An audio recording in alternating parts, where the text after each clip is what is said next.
हमारा यूनिवर्स आखिर कितना बड़ा है? ये एस्ट्रोनॉमी के कुछ सबसे फंडामेंटल क्वेश्चंस में से एक है। तो क्यों ना इस क्वेश्चन को एक्सप्लोर किया जाए और जाना जाए कि इसका आंसर क्या हो सकता है। हेलो फ्रेंड्स, मैं हूं शुभम और ये है स्पेस इनफाइनाइट पॉडकास्ट। और आज के एपिसोड में हम डिस्कस करेंगे कि आखिर यूनिवर्स कितना बड़ा है।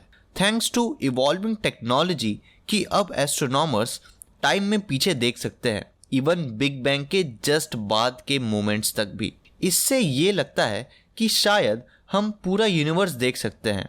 लेकिन फ्रेंड्स, यूनिवर्स का साइज कई डिफरेंट फैक्टर्स पर डिपेंड करता है, इंक्लूडिंग इसका शेप और इसका एक्सपेंशन। हम अभी बस यूनिवर्स का एक्चुअल साइज सिर्फ एस्टिमेट कर सकते हैं और इसका एग्जैक्ट नंबर नहीं बता सकते कि यूनिवर्स एग्जैक्टली आखिर कितना बड़ा है। 2013 में यूरोपियन स्पेस एजेंसी के प्लैंक स्पेस मिशन ने यूनिवर्स का आज तक का मोस्ट डिटेल और एक्यूरेट मैप रिलीज किया। मैप ने रिवील किया कि यूनिवर्स करीब 13.8 बिलियन ईयर्स ओल्ड है। ये डेटा कॉस्मिक माइक्रोवेव बैकग्राउंड को स्टडी करके कैलकुलेट किया गया था। यूनिवर्स में डिस्टेंस और स्पीड ऑफ लाइट के बीच कनेक्शन की वजह से साइंटिस्ट ऐसे स्पेस के रीजन्स तक देख सकते हैं जो 13.8 बिलियन ईयर्स दूर है। और ये एक्सटेंट या रीजन जिसके बियॉन्ड हम नहीं देख पाते, ये एक ऑब्जर्वेबल स्फीयर कहा जा सकता है जिसका रेडियस 13.8 बिलियन लाइट ईयर्स है। लेकिन एक्चुअल यूनिवर्स इस स्फीयर से कहीं ज़्यादा बड़ा है। साइंटिस्ट जानते हैं कि यूनिवर्स एक्सपेंड हो रहा है और इसलिए साइंटिस्ट भले ही वो स्पॉट ले कर दें जो 13.8 बिलियन लाइट ईयर्स दूर था अर्थ से बिग बैंग के समय, लेकिन हमें ये बात भी ध्यान में रखनी होगी कि यूनिवर्स अपने पूरे लाइफ टाइम में एक्सपेंड होता रहा है। और अगर इन्फ्लेशन कांस्टेंट रेट पर हुआ होगा पूरे यूनिवर्स की लाइफ टाइम में, तो वो same spot 46 billion light years दूर होगा साइंटिस्ट के अकॉर्डिंग। इससे ऑब्जर्वेबल यूनिवर्स के स्फीयर का डायमीटर करीब 92 बिलियन लाइट ईयर्स हो जाता है। ये एस्टिमेट्स आगे जाकर और कॉम्प्लिकेट हो जाते हैं इस बात से कि यूनिवर्स इवनली एक्सपेंड नहीं हो रहा। ऑब्जर्वेशन से ये पता लगा है कि हमारा यूनिवर्स एक कांस्टेंट रेट से एक्सपेंड नहीं हो रहा, ये एक अनइवन रेट से एक्सेलरेटिंगली एक्सपेंड हो रहा है, जिसका रीजन साइंटिस्ट और एस्ट्रोनॉमर्स के अकॉर्डिंग मिस्टीरियस एनर्जी हो सकती है जिसे डार्क एनर्जी कहते हैं। साइंटिस्ट यूनिवर्स का साइज कई डिफरेंट वेज से मेजर करते हैं। वो अर्ली यूनिवर्स में जनरेटेड वेव्स को मेजर कर सकते हैं जिन्हें बैरियोनिक एक्सोटिक ऑसिलेशंस कहा जाता है, जो कॉस्मिक माइक्रोवेव बैकग्राउंड को फिल करती हैं।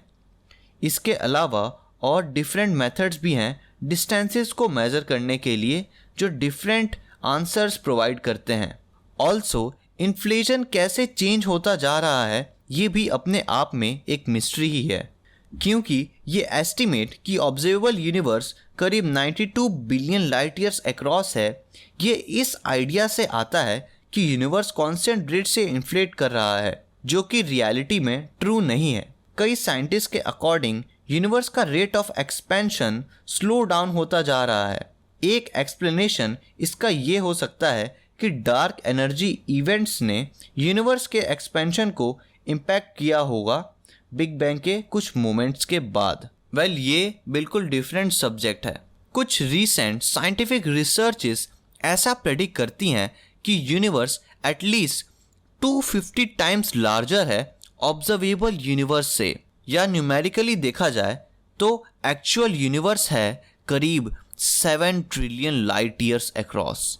यूनिवर्स का साइज बहुत हद तक इसके शेप पर डिपेंड करता है। साइंटिस्ट ने प्रेडिक्ट किया था पॉसिबिलिटी कि यूनिवर्स एक क्लोज स्फीयर के शेप का हो सकता है या इवन फ्लैट और इनफाइनाइट भी हो सकता है।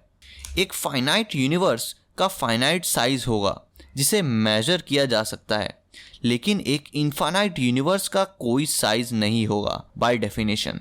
साइंटिस्ट का मानना है कि यूनिवर्स के फ्लैट होने की प्रोबेबिलिटी कहीं ज़्यादा है और अगर ऐसा है तो ये हमारी पूरी अंडरस्टैंडिंग बदल सकता है यूनिवर्स के साइज के बारे में।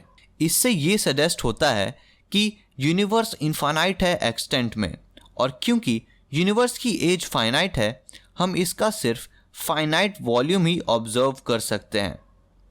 कॉस्मोस क्या फाइनाइट है या इनफाइनाइट है? फ्रेंड्स, आप इसका जवाब सोच सकते हैं। इसका जवाब जानने में अभी हमें बहुत समय है, लेकिन इंडीड इसका जवाब हमारी यूनिवर्स की करंट अंडरस्टैंडिंग को प्रोफाउंडली इम्पैक्ट करेगा। So friends, that's it for this episode and I hope कि आपको यह एपिसोड पसंद आया होगा।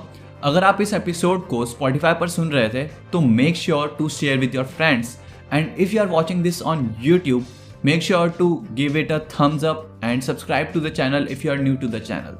और मुझे आप कमेंट सेक्शन में बताइए कि हम और किन टॉपिक्स पर वीडियोस या फिर ऐसे पॉडकास्ट या फिर इन टॉपिक्स को और कैसे इंटरेस्टिंग तरीके से डिस्कस कर सकते हैं। Thanks for watching and stay tuned to Space infinite.